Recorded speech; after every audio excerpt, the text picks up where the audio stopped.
Wait a minute here, make sure I go live here. Make a few adjustments. Good afternoon, everybody. I hope your Labor Day is a good one. Hot dogs, hamburgers, beer, beans on the grill, the whole 9 yards. From Missy Jenn and myself, we sure hope you're having a great Labor Day. I got kind of a special upload today. Let me get this adjusted here so I'm not on an angle.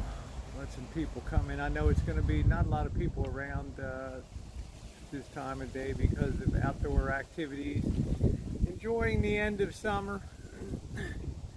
And yeah, it's a great time. The unofficial end of summer. It used to be the time that school would begin, like tomorrow.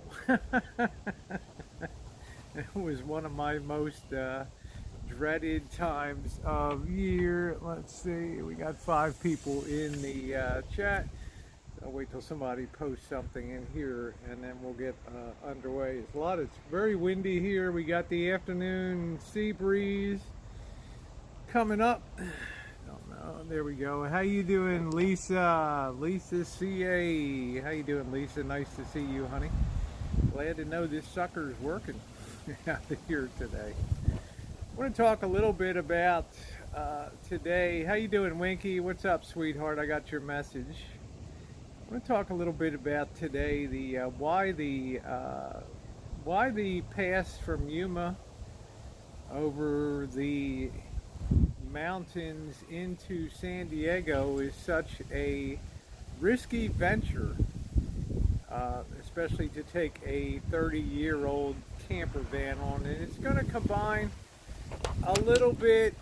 Hey, Jersey engineer, I don't know, you already made a comment about me. It wasn't a very nice comment. So hello, Lee Wanderer. Hello, OKC. How you doing, Pam?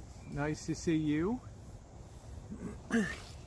You can say anything you want on a channel. Isn't it nice to take the high road and be a little decent with people? Hi, Bella Rose, the Queen of Buffalo. Nice to see you in the chat. Amy's Life, how are you? Are we in San Diego? No. Oh, thank you, sweet pineapple Pam. I'm very happy to see you today. This is not going to be a long one. Take a ride on the wild side. Cheers. Crystal Meth Machine Gun.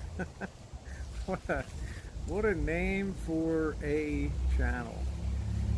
The first thing I want to notice, I'll wait a couple more minutes till the room fills up a little bit here. I do have a few notes, a few things I want to share with you guys that might put things in perspective.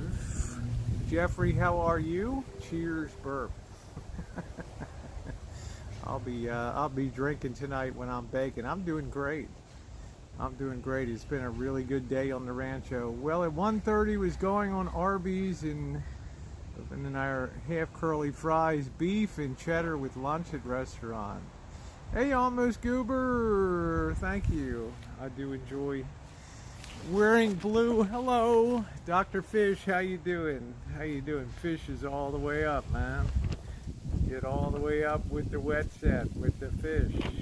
How you doing, Penny?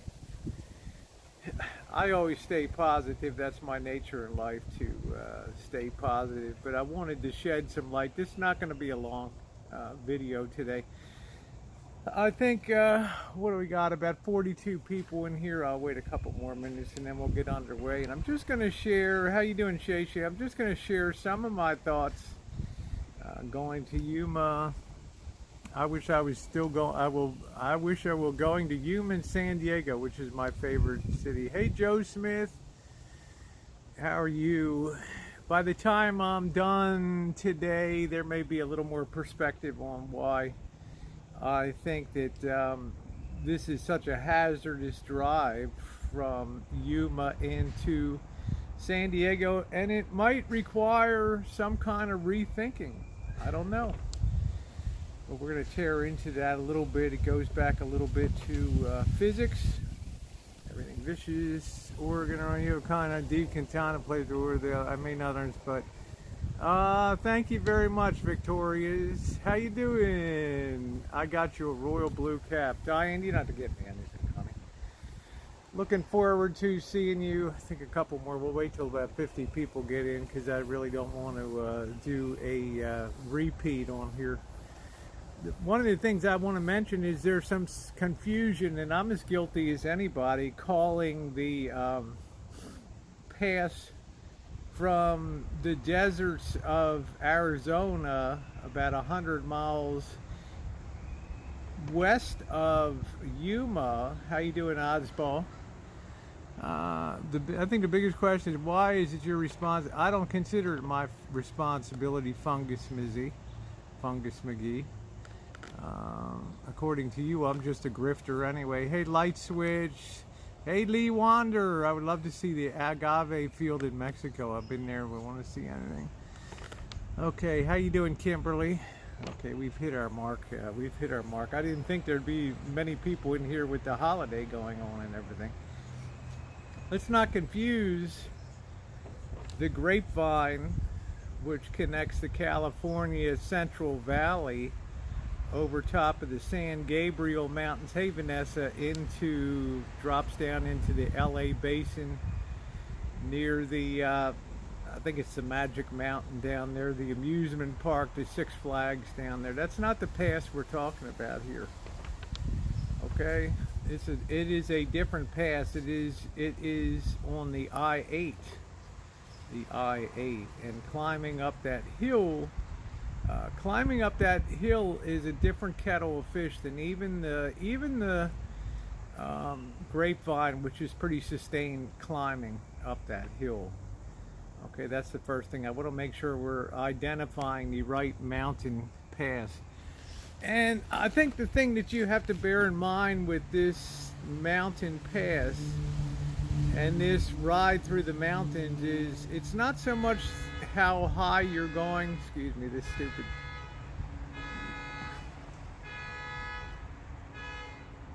Thank you.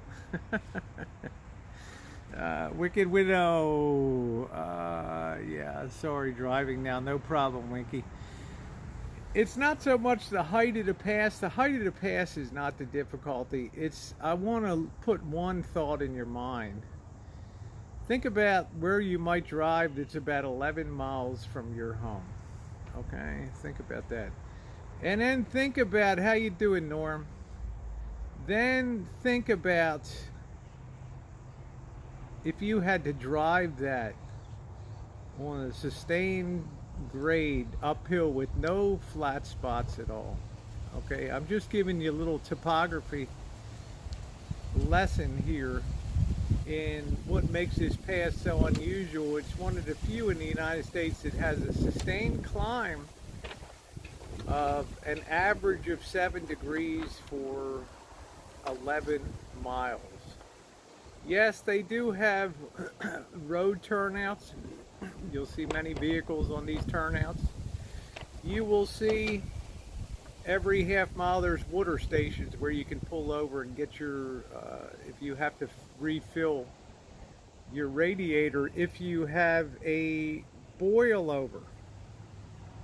Okay, in no other road system, in no other place in the United States have I seen water stations set up over a pass. That's your first indication that I don't got anything against Fungus McGee. You know, Fungus McGee, I mean, he says some not so nice stuff in chat. I like it when people can say something and just carry on a normal conversation without cursing and name calling and things like that. How you doing, Missy Jenn? Yeah, it's a colorful ride. And the other thing that's interesting is, you know, Marshall made the climb from Yuma to Prescott. And when he left Yuma, it was something on the order of 100 degrees. And by the time he got to Prescott, it was, I think, 70 some degrees. What's unusual about this climb over this pass is you have very little, if any, change in temperature between the valley floor and the top of the pass there. Let me repeat that. There's very little temperature decrease as you do your climb. The reason is the hot air of Arizona pushes all the way up against the side of this mountain here, okay, to a very high altitude, that because heat rises. Okay, number two thing to bear in mind is, in other words, the temperature will typically be 110 degrees down on the valley floor, and up at the summit it's 100 degrees. You combine that with with the fact that you have a 7-mile sustained climb as just one part of it, and there is no way that this rig, this 1989 Coachman camper van with a 351 V8, the Windsor engine towing pushing 9,000 pounds, is going to make it over that hill without really, how you doing, Tara, without a really long and stressful night. So yeah, it's almost 100 degrees in Sherman Oaks. You know, besides that 7% grade,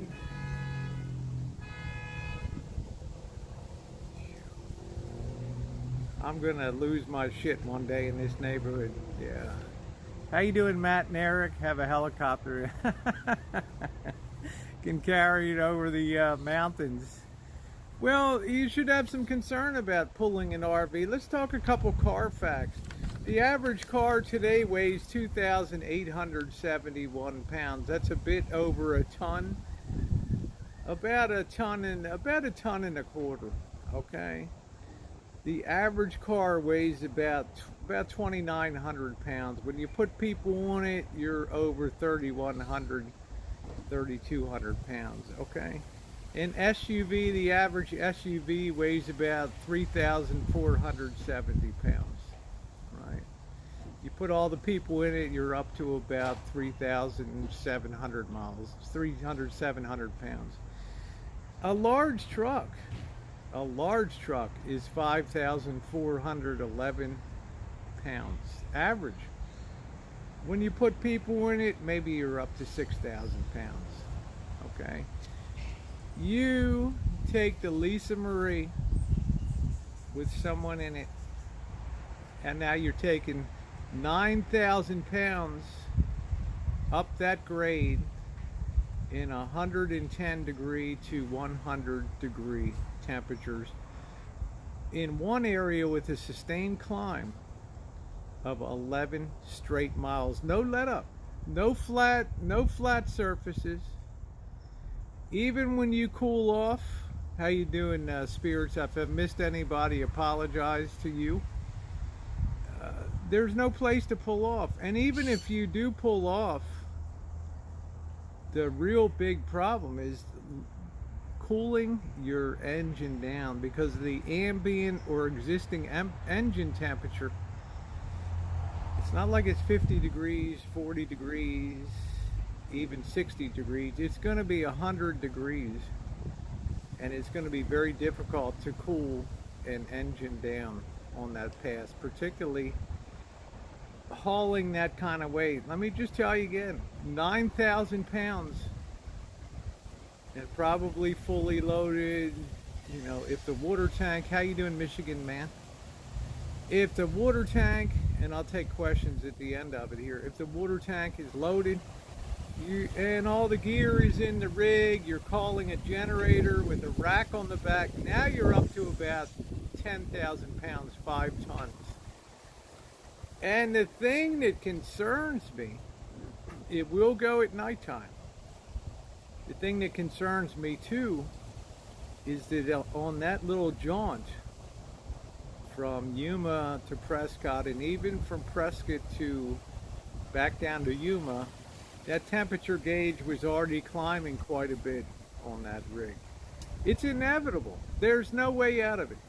There's no doubt in my mind that overheating is going to be a feature and a continuing feature of that climb over top of that pass. Now, of course, you could go up to LA, but that's a big circle going, and that's got its own features and its own problems to it, but it's not the same as that pass. What time in USA?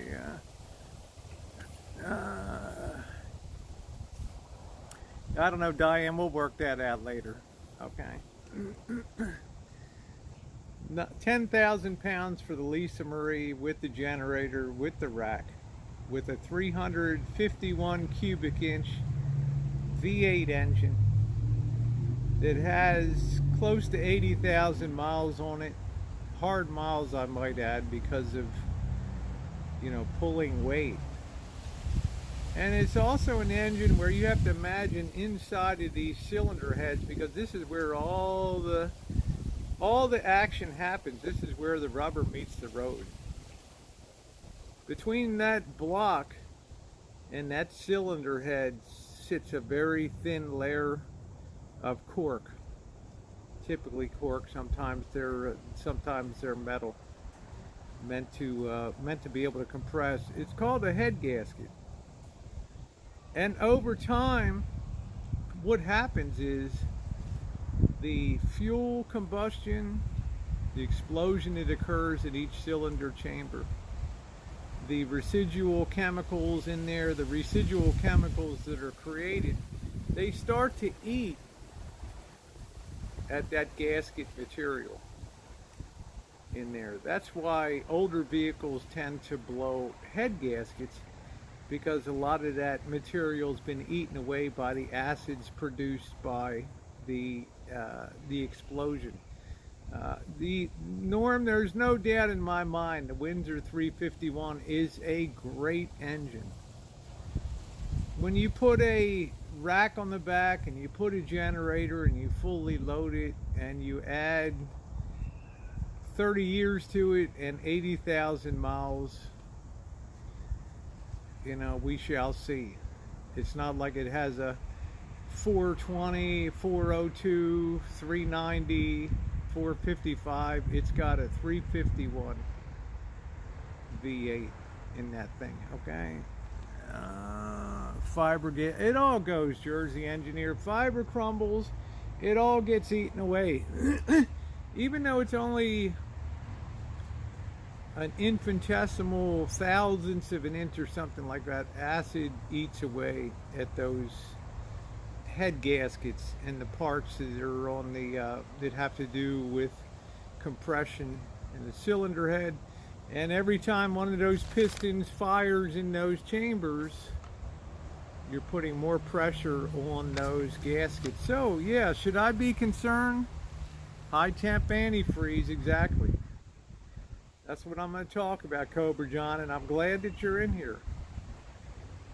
I wouldn't be so concerned, hey McFly, and I wouldn't care that much if on the little jaunt from Yuma to Prescott,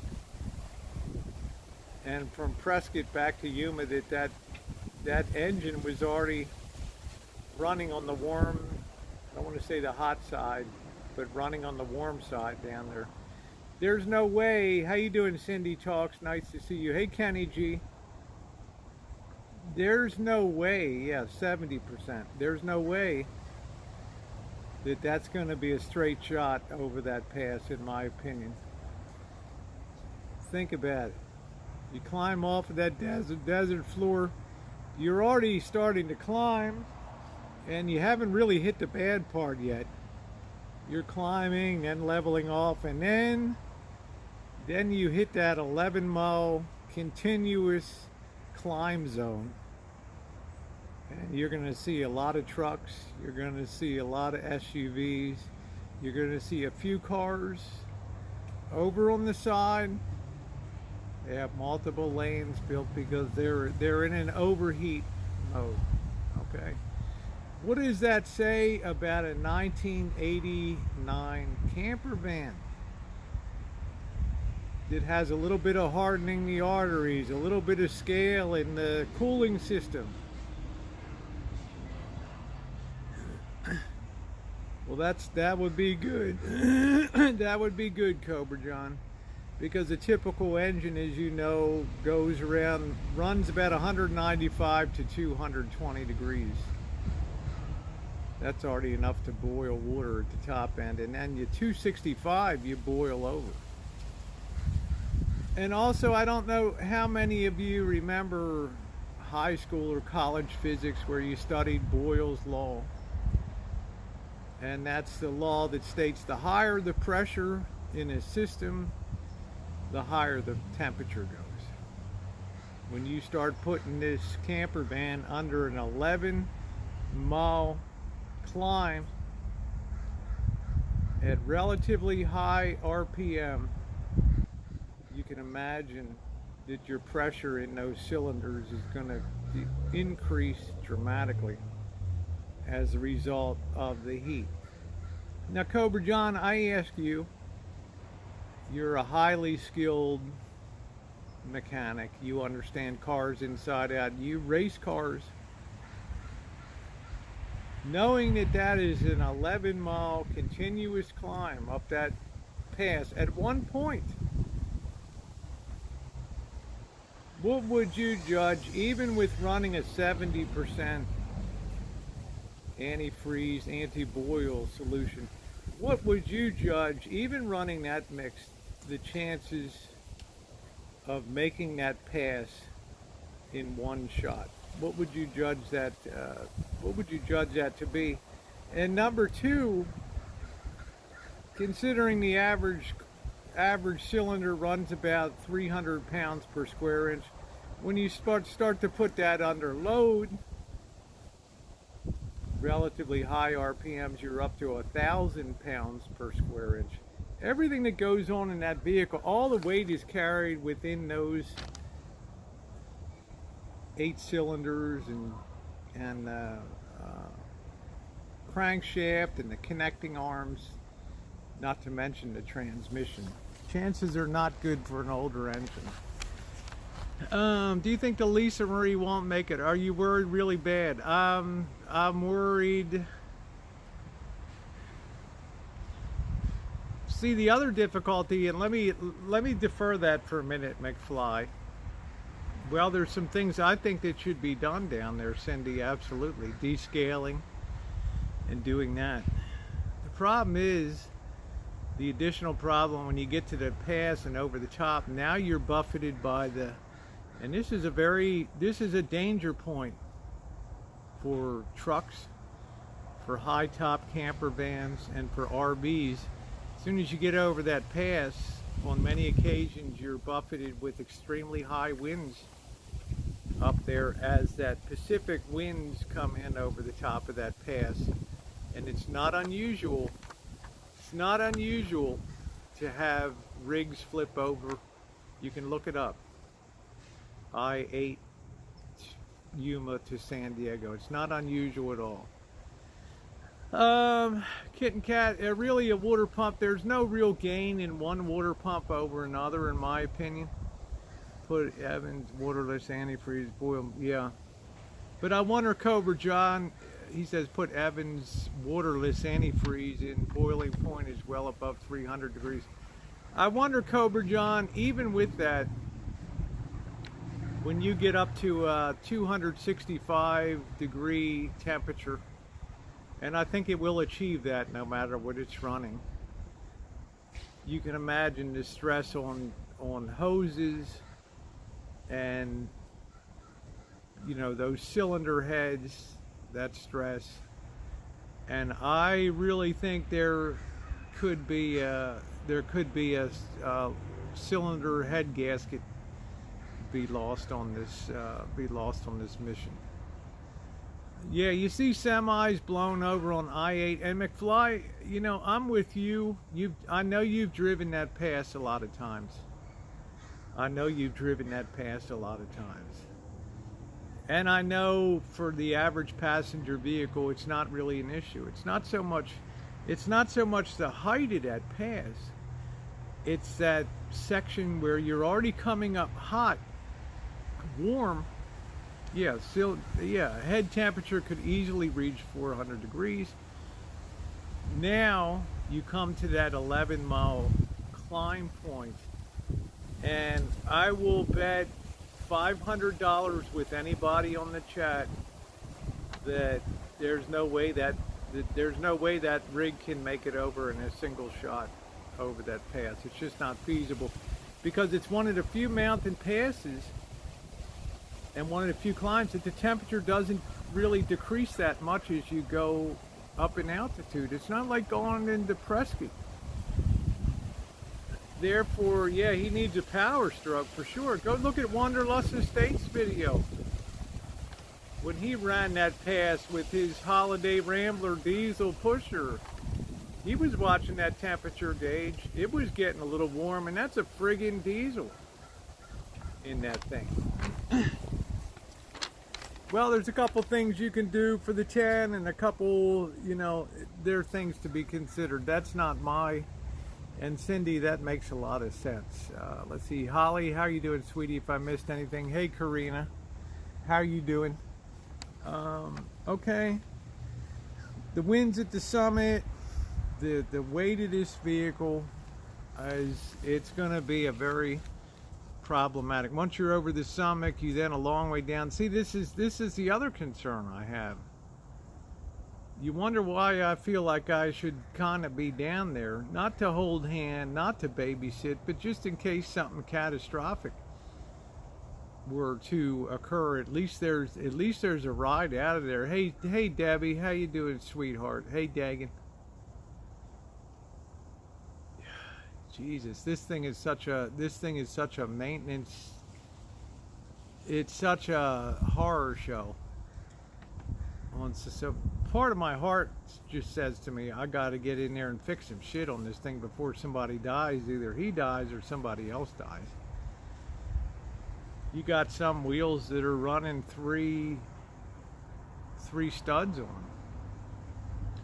And this rig coming down the mountains on a pretty sustained declines and stuff, it presents its own group of problems. If you didn't go and he did break down, it would be silly and sad.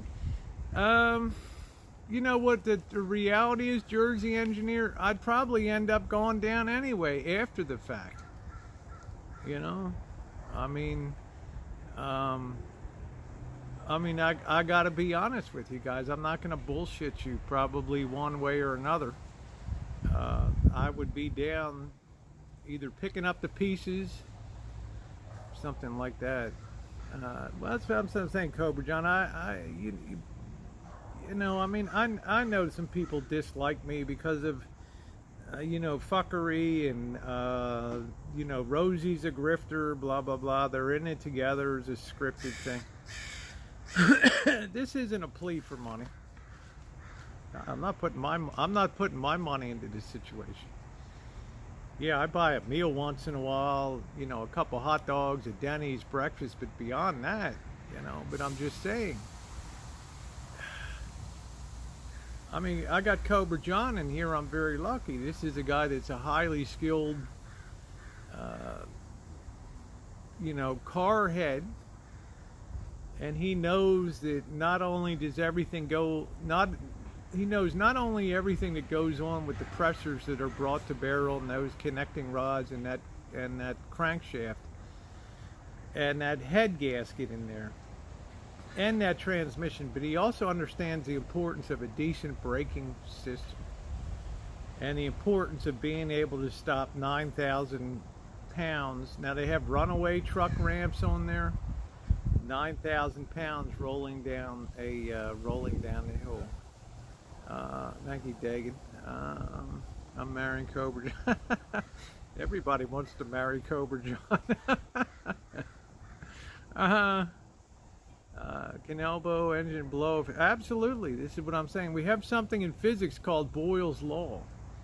And it simply states, for those of you who studied physics, and I always secretly wanted to be a mechanical engineer, and it states that the higher the pressure, and remember the pressure when you're climbing up that sustained 11% grade, the pressure in those cylinders and on that cylinder head gasket is extreme in there, okay?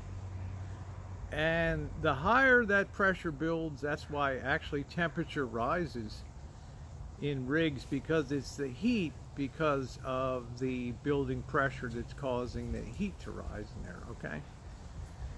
So like I said, I'll book anybody's $500 bet if you think that that thing can make it over in you know, in one shot.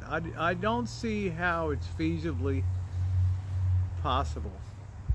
Dazed and confused, it's just your lucky day. How you doing, Eve S? Yeah, I mean, it's how you doing, D? What's going on? I just caught the tail end of your going to look at flooring. Hope you're doing good, buddy. So I just wanted to kind of explain that today, as that operating pressure builds and you start to put 9,000 pounds under load, which is almost twice as much. Well, you get up to fully loaded with the rack and the generator, and you're up around 10,000 pounds, which is the equivalent of twice a heavy duty truck with a 351 engine. And I like the 351. I love the 351 Windsor V8. It's a legendary engine. But I'll tell you what, one has to wonder how much that can sustain on that. Cassidy, how you doing, honey? Be safe down there in the Carolinas. Okay, I gave you a shout out this morning. Yeah, I think you need to retire the van, or this is why I think it's time for the safety of everybody on the road to just cut fish or cut bait. You know what I'm saying? It's either fix the van. Yeah, how you doing, Hot Frog? Either fix the van or die in the van. It's one or the other. Yeah, 460. Thank you, Beta Boy Elvis. 460, big block, lots of torque. I mean, let me ask you, Beta Boy Elvis. I mean, you know a lot too. You start getting up to 10,000 pounds on a 351 cubic inch engine. I don't care how well made it is. I think that you're hitting the stress points of that. You're hitting the stress, the outer limits of what's doable on that rig. Well, I don't know, Cindy. I'm stupid that way. I'd like to hear Beta Boy Elvis weigh in. Hi, Uber Goober. How are you, honey? Joshua Tree. Yeah, that'll be a good stop for you, D. Make sure you carry plenty of water. Make sure you carry plenty of water down there on the trip. Let's see, 351. Hey, Vinny is very robust. We can run them up and down drag strips, no problem. But Vinny, how's it going to do in 100-degree heat on an 11%, on a 7%, 11-mile continuous climb? I'll book your bet, Vinny. How you doing, Jeff T. Rowe? I don't know what's the worst, stress on the motor from the car, or the stress on the well, I worry about both ways, you know. I honestly do. Let me see what Beta Boy Elvis said. Pulling the balls out of the tree. That's what I'm saying, man. It's I'm sorry. That's the absolute outer edge of the universe on that engine. Okay, how you doing, Cheryl? You know, you tell me how it plays out. You know, the 500 out of 390 cubic inch engine. Probably after LA, Diane, unless there's some rerouting through LA first. Actually, LA is a much better city to boondock in than San Diego is. So, yeah, the brakes. You're gonna have to downshift and some other things, and if that weight gets away from you, well, you do got a runaway truck ramp. Yeah. Vinny, yeah, I'm glad you're doing well, my friend. You look great when I saw you on the last video. Don't push it though. 351 one, so yeah, there aren't many options on that. But I just, you know, because when I do a morning video and I talk about that run from Yuma to San Diego, it really is no joke. And you know, some people, well, it's easy, I did it in my car. Yeah, if you do it with a passenger car, it's no problem. But put a 5-ton camper van on that climb, and now you got some issues. Well, that's what I'm saying, McFly. That's a consideration out there. I-10 itself, there'll still be heat issues out there, but you know, it's all flexible. I just think now, if I was going to run it, I would do what Cobra John said. Get that antifreeze, anti-boil up to a 70% mixture, or drain it and put in that other stuff. Problem is, you get to California and then you're in a cool weather marine environment. But I'd go with the 70%, and just plan on the fact that it's going to be an all-night adventure to get over this pass, to go over this 11-mile. Yeah, that's it. So we'll see, McFly. We'll see. You too, Debbie. Nice to see you, honey. Just something to consider. I mean, I want to go into San Diego. So I would say run it at night. But you know what, guys? I ain't gonna make that decision. You know why? Because if something happens, who's gonna get the blame? There's a lot of lanes on I-8 going up that pass. You know who's gonna, you know, shit rolls downhill, right? You know who'll get the blame on that. Evans antifreeze available at Summit for about $40 a gallon. I don't know when it's happening, Pam. I got to get my. It's the 351 Windsor. The 351 Windsor. So I'm not going to be the one. I'm not going to be the one to make the decision. For me personally, it'll be like, hey man, I'll meet you in San Diego. As I tool my little van up and over the hill. You know, I'm not quite sure I want to do the LA swing. Although LA is very easy to camper van. They're very cheaply and set up shop in Mexico. Best golden, best goddamn, I don't know, the world has ever known. What is that, Golden Corrals or what?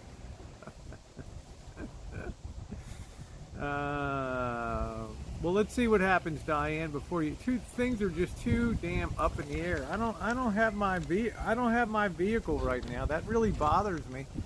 Yeah, my van is perfect. I have no issues. Yeah, it's very, thank you, Beta Boy Elvis. It's very underpowered for the weight that is carried, and it's let's face it, it's an RV. It's meant for recreational use, and it's gotten some very hard use in it with a pretty much a minimal amount of maintenance there. And that's not to say anything, and I'm not going to take away from Mr. X. Mr. X has been very helpful to Marshall, helping him with maintenance things, working on the outside. Mr. X tried his darndest and went all out to be a good friend, but there's just limits. There's just limits to, you know, Mr. X with limited monies that were available did very good things. So I give a lot of applause to what's going on with I want to get out of Vegas. Oh man, well, I wouldn't be in a rush to, you know, I mean, once you get down to Joshua Tree, unless you got a plan for keeping cool down there, that's going to be really hotter than hell down there. These are modern covered wagons. Yeah, congratulations on the new van, D. Yeah, it's going to be hot down at Joshua Tree too. I think that's right on the edge of Palm Springs, I believe, Death Valley. I'm waiting. I know you guys are waiting for the first Boyd Star to expire in Death Valley or something down there. Mr. X Money not let him marry just one in order to pay for it. Notice how I don't know. I guess it's just from a point of view of friendship, and I think Norm's always.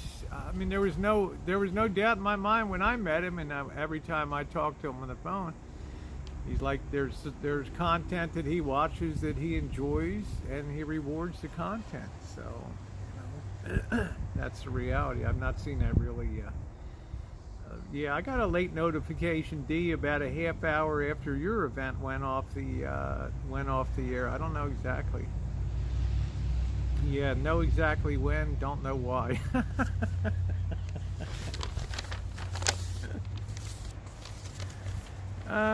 Yeah, I think he is. I mean, I met the man in person. You know, we talk on the phone. It's on a fairly regular basis, and I enjoy our phone conversations. And I know, you know, I know quite a bit about what makes him as a person and the sum of his life making him who he is today. Besides Norma, who would you consider the most foolish with their money days? Well, I wouldn't consider, you know, it's, you know, Norm might have, you know, $10 million, and then would I think 300 here, 550 there would be foolish on a scale? Probably not. Who else? I think it's sometimes foolish when people go out and pop $140,000 on Mercedes Sprinter vans and things like that. We had a neighbor here that bought one a year ago. They had it out every weekend for the first 4 months, and then spring came. They got it out, and it hasn't moved.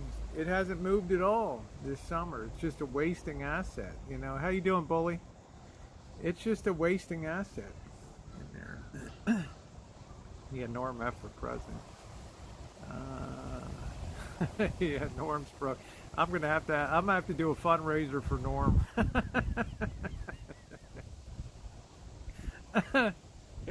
Yeah, you go live. Don't forget tonight I'm gonna be baking off this ciabatta bread.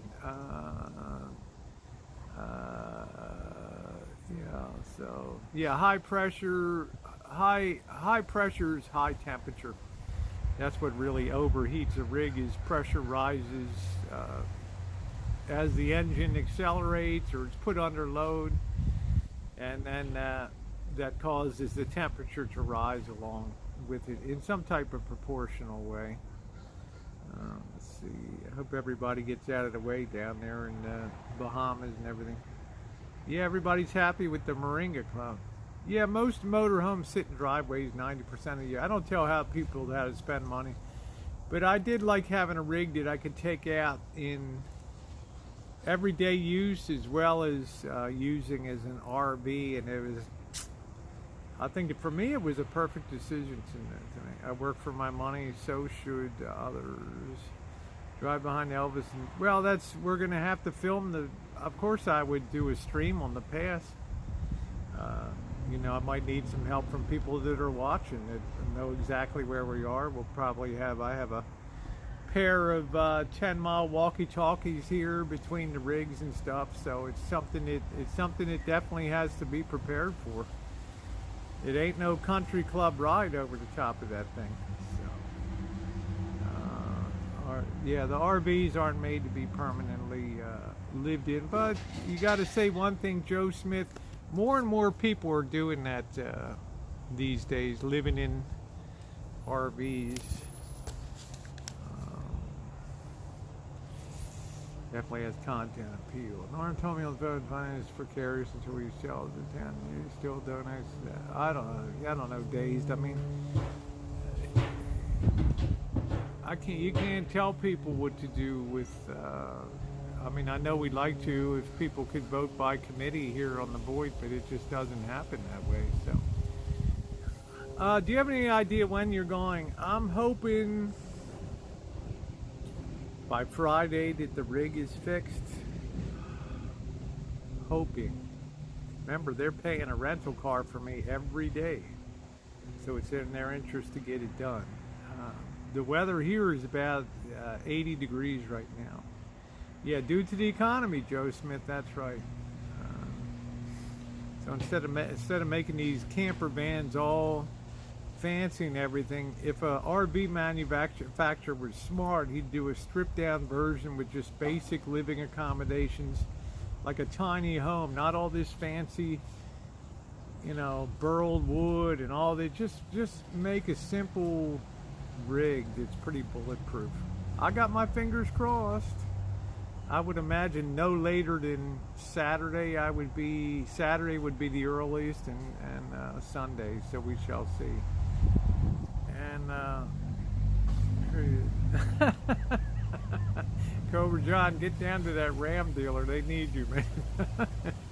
I feel quite sure that Cobra John would not have destroyed a exhaust manifold taking it off of the car. And I'm happy the engine's made by Fiat, because that makes it a very expensive part to buy. So I'm very happy about that. Are you gonna hang out? No. When I leave, I typically go down, cross over from the North Bay over the San Rafael Bridge to Berkeley, go by Oakland, and then turn west, skirt along Oakland, down Millbrae and all that. Then I go over the Altamont Pass 580 to the I-5, and I turn south at that point down the I-5.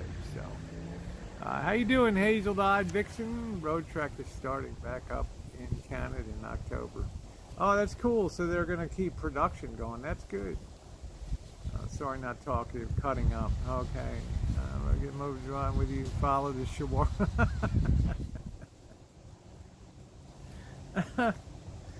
Well, like I'm saying, let's be totally clear. I'm not saying the rig's not going to make it, but if you think it's going to make it in one shot with an 11-mile, 7% continuous climb, there's no way in God's green earth that it's going to be going, stopping for an hour, which is going to give a minimal amount of cool down, because altitude doesn't do anything to lower temperature on the east side of the mountains there. You know, like I said, the pass is only about 10 degrees cooler than the valley floor in Yuma. So if it's 109, it's 100 degrees in Yuma, it's going to be 90 degrees on top of that pass.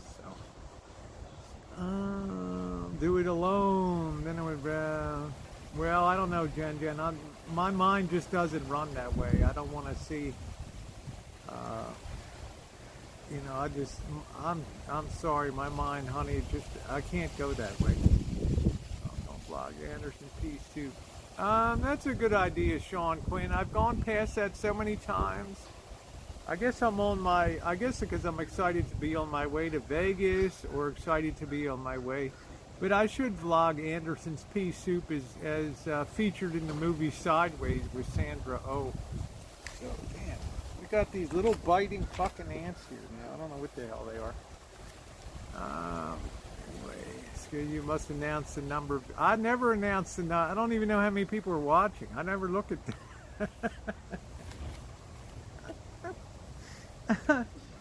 I don't know. It's not my nature to...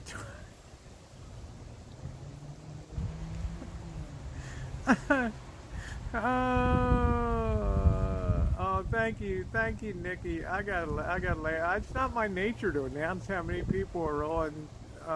You know, I got something I want to say, and whether people are here on the stream, you know, people.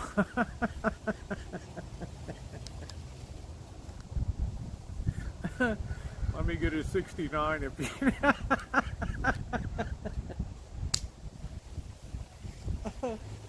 Let me ask you.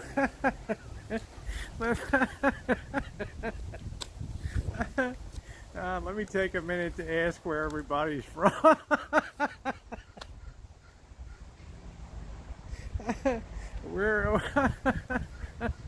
Where are you from, and are you an RVer?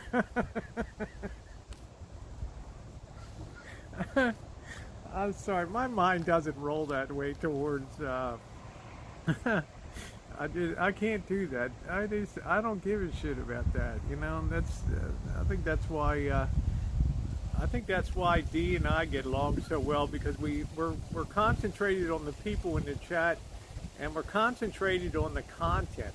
I cannot just go live and just read. I can't read a weather report. I cannot, you know, read the Dow Jones closing quotes for the, you know, the S&P 500 and stuff. Yeah, how long have you been watching Spirits?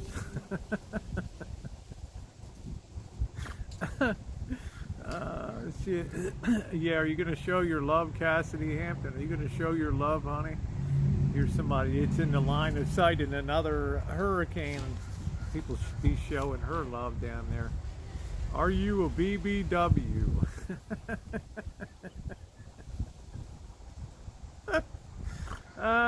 Yeah, I think to get that trip away, start saying if you can. Yeah. Yeah.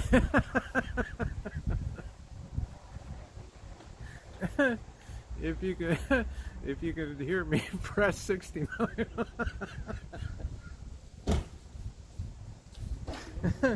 And let me tell each and every one of you, I'm so much better than you. Anyway, I had it rolling with the exorcism and stuff. So I will be baking tonight on the McNamara channel. I'm going to be finishing up this ciabatta that I started yesterday. And the bottom line, McFly, is this. You know, we all enjoy being on the board for the most part. Some people have a very terrible experience down here, but most of us are, I would judge, with the exception of me and Elvis and a couple other people, most of us are pretty normal people down here that do have heart, that don't want to see anybody. I mean, I'm going to leave Kitten Cat and Joe King out of the equation. They don't want to see anybody catastrophically harmed on YouTube. I mean, we're better than that. Yeah, we're coming. Yep, that's it. And you know why that matters, Norm F, Mr. Dirty, Shay, Kitten Cat? 'Cause this is real life. That's why.